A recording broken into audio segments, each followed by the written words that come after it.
नमस्ते, मैं हूं किशोर अजवाणी और अब आज की ताजा खबर। नमस्कार, आपके साथ मैं हूं अर्पिता आर्या और बड़ी खबर सबसे पहले आपको बता दें आजमगढ़ से आ रही है, जहां पुलिस और बदमाशों के बीच मुठभेड़ में एसपी ग्रामीण गोली लगने से घायल हो गए। मुठभेड़ में एक बदमाश को गोली लगी है, जिसके बाद एसपी ग्रामीण और बदमाश को अस्पताल में भर्ती कराया गया। उत्कर्ष, पूरी घटना बताएं। देखिए, कल रात की ये घटना है, देर रात की घटना है। एक कैदी है सागर, जिसको भीम के नाम से भी जाना जाता है। वो पेशी के लिए आया था, लेकिन पेशी के दौरान ही वो पुलिस बल को चकमा देके फरार हो गया था। उसके बाद पूरे आजमगढ़ में अलर्ट लगाया गया था पुलिस पार्टी को। देर रात को एक बाइक सवार पुलिस पार्टी को आता दिखाई दिया, जब एसपी ग्रामीण खुद चेकिंग कर रहे थे और उनसे जब रोकने की कोशिश की गई तो उसने अपने पास रखी पिस्टल से पुलिस टीम पर फायर किया और उसमें एसपी ग्रामीण को एक गोली लगी है। जिसके बाद पुलिस पार्टी ने जो चेकिंग कर रही थी, उन्होंने भी पलट के उस पर गोली मारी। 4 गोलियां बदमाश को लगी हैं। उसकी पहचान उसी भागने वाले बदमाश सागर के तौर पर हुई है। सागर को फिलहाल वाराणसी रेफर किया गया है। 4 गोलियां उसे लगी और एसपी ग्रामीण को गोली लगी है। वो उनका इलाज आजमगढ़ के ही ट्रामा सेंटर में चल रहा है। फिलहाल ये जानकारी है और उसके बाद ये कहा जा रहा है कि पुलिस कोशिश कर रही है कि आरोपी की जब हालत थोड़ी ठीक हो तो उसके बयान दर्ज किए जा सकें। जी, बहुत बहुत शुक्रिया उत्कर्ष। जम्मू में सेना के जवान बंदूक झुकाकर एक शहीद को श्रद्धांजलि देने लगे। ये शहीद नायक मुदस्सर अहमद थे, जो सीमा पर पाकिस्तान की तरफ से हुई गोलीबारी का शिकार बने थे। गोलीबारी में अब तक 2 जवान शहीद हुए हैं और 2 जवान जख्मी हैं। और पाकिस्तान की तरफ से हुई गोलीबारी में शहीद हुए नायक मुदस्सर अहमद का शव अवंतीपोरा से जम्मू कैंट लाया गया। तिरंगे झंडे में लिपटे शव को सेना के मुख्यालय के हॉल में रखा गया, जहां फौज और सरकार के अधिकारियों ने शहीद के शव के सामने गुलदस्ता रखकर श्रद्धांजलि दी। श्रद्धांजलि देने वालों में डिप्टी सीएम निर्मल सिंह भी थे। इसके बाद सैनिकों ने बंदूकें झुकाकर मुदस्सर को श्रद्धांजलि दी।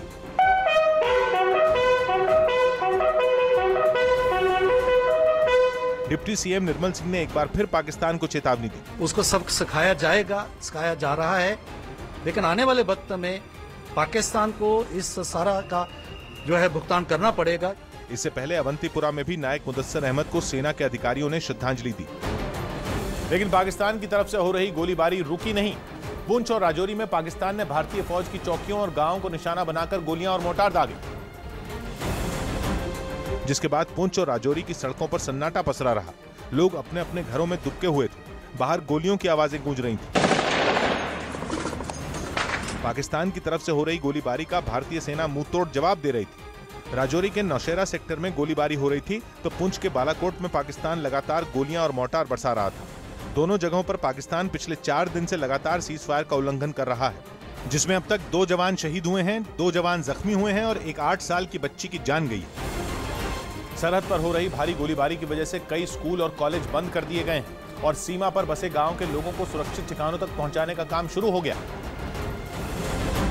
लेकिन राजौरी के 2 स्कूल खुले हुए थे, जिनमें भारी गोलीबारी होने की वजह से 52 बच्चे फंस गए। बाहर भारी गोलीबारी हो रही थी, मोर्टार दागे जा रहे थे और बच्चे स्कूल की चारदीवारी में फंसे थे। उसमें कोई 60-70 बच्चे फंसे हुए हैं। हालांकि शाम होते होते फंसे हुए बच्चों को बाहर निकालने में कामयाबी हासिल हो गई। सरहद पर बसे गांवों से करीब 850 परिवारों को महफूज ठिकानों पर ले जाया गया है। सेना के शिविरों में करीब 3500 लोगों को ठहराया गया है। हालांकि भारतीय फौज की जवाबी कार्रवाई से पाकिस्तान में भी नुकसान की खबर है, लेकिन सीमा पर बढ़े तनाव की वजह से देश में सियासी हंगामा भी शुरू हो गया और कांग्रेस ने सरकार पर कश्मीर के हालात को ठीक से न संभाल पाने का आरोप लगा दिया। पाकिस्तान के द्वारा एलओसी का वायलेशन रोज अनेक बार हो रहा है। हालांकि जानकारों की राय यह है कि पाकिस्तान कश्मीर में तनाव पैदा करने के लिए सोची समझी साजिश के तहत बम बरसा रहा है। I think a significant indicator about the pattern of Pakistan trying to increase the tension. ये बातचीत हुई पाकिस्तान के डीजीएमओ के इनिशिएटिव पर। हिंदुस्तान ने साफ तौर पे कहा है कि हम दोस्ताना रिश्ते चाहते हैं। लगातार गोलीबारी की वजह से बने तनाव के बीच सबसे बड़ी चिंता सरहद के गांवों में रहने वाले लोगों की है, जो अपने घरों में कैद होने को मजबूर है। इसीलिए विपक्ष सीमा पर तनाव के मुद्दे को संसद में उठाने की तैयारी कर रहा है, तो सरकार दावा कर रही है कि पाकिस्तान को माकूल जवाब दिया जा रहा है। और सरकार की तरफ से सफाई गृह राज्य मंत्री हंसराज अहीर ने दी। उन्होंने सेना और जम्मू कश्मीर की सरकार दोनों की पीठ थपथपाई। आर्मी के जवान जवाब दे रहे हैं, ये जवाब दिया जाता रहेगा। सीएम ने भी काफी अच्छा काम किया है, बाकी पुलिस के सहयोग से काफी अच्छा काम चल रहा है। तो मुख्तार अब्बास नकवी ने भी दिल्ली से ही पाकिस्तान पर जबानी बम बरसा दिए। आप चिंता मत करिए, ऐसे लोग जो लोग की कश्मीर के अमन और शांति को नुकसान पहुंचाने की कोशिश कर रहे हैं, उनको जवाब दिया जाए। सोमवार को भारत और पाकिस्तान की सेना के अधिकारियों ने डीजीएमओ स्तर की बातचीत की, लेकिन सीमा पर तनाव कम नहीं हुआ। जम्मू के नौशेरा में पिछले 2 दिन से पाकिस्तान की तरफ से हो रही गोलाबारी में अब तक 2 जवान शहीद हो गए। पाकिस्तानी गोलाबारी का भारतीय सेना भी मुंहतोड़ जवाब दे रही है। शहीद हुए 2 भारतीय जवानों में से एक पंजाब के मोगा के रहने वाले जसप्रीत भी थे। जसप्रीत की शहादत की खबर के बाद से उनके घर गाँव में मातम का माहौल है। शहीद जसप्रीत का पार्थिव शरीर आज शाम गाँव पहुँचने की संभावना है।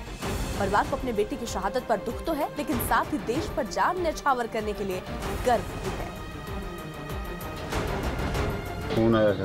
क्या बताया आपको फोन पर उन्होंने? वो कहते गोली लगी उसके। किसने बताया आपको? उसके साहब ने बताया। अच्छा, क्या सिपाही थे वहाँ पे? हाँ जी। आपका बेटा शहीद हुआ है देश के लिए, तो आप क्या कहना चाहोगे इस बारे में? हम तो बहुत गर्व है ये उसके साथ।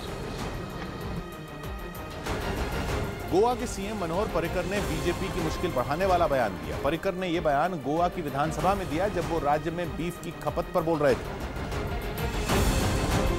जिसमें मनोहर पर्रिकर ने शोर शराबे के बीच कहा कि गोवा में बीफ के लिए दरवाजे बंद नहीं हैं। पर्रिकर गोवा में बीफ की कमी और बाकी राज्यों से बीफ मंगाने से जुड़े एक सवाल का जवाब दे रहे थे।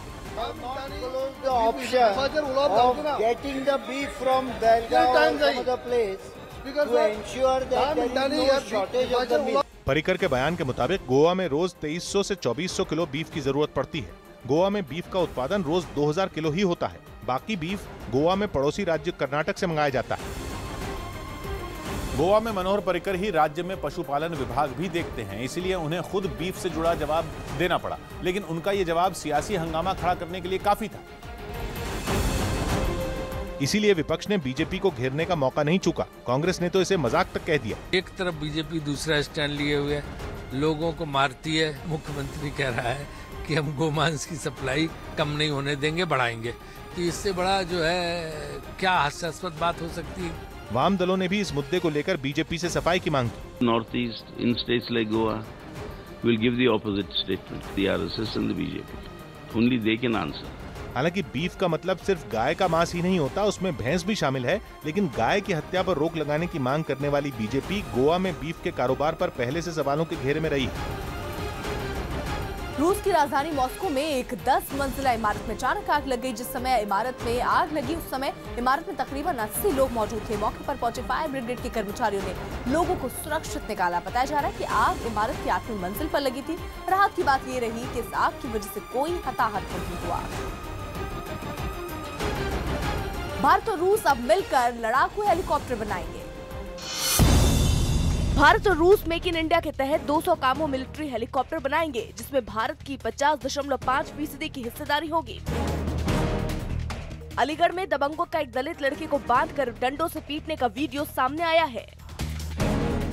1984 के दंगों के मामले में आरोपी और कांग्रेस नेता सज्जन कुमार की जमानत याचिका पर आज दिल्ली की कोर्ट में सुनवाई है। रूस की राजधानी मॉस्को में एक 10 मंजिला इमारत में अचानक आग लग गई, जिसके बाद मौके पर पहुंची फायर ब्रिगेड की टीम ने 80 लोगों को सुरक्षित निकाला। जम्मू के नौशेरा सेक्टर में शहीद हुए भारतीय सेना के जवान जसप्रीत के घर पर मातम का माहौल है, लेकिन पिता को बेटे की शहादत पर गर्व है। लाहौर हाईकोर्ट ने पाकिस्तान में भारतीय टीवी सीरियल के प्रसारण पर से प्रतिबंध हटाने के आदेश दिए हैं।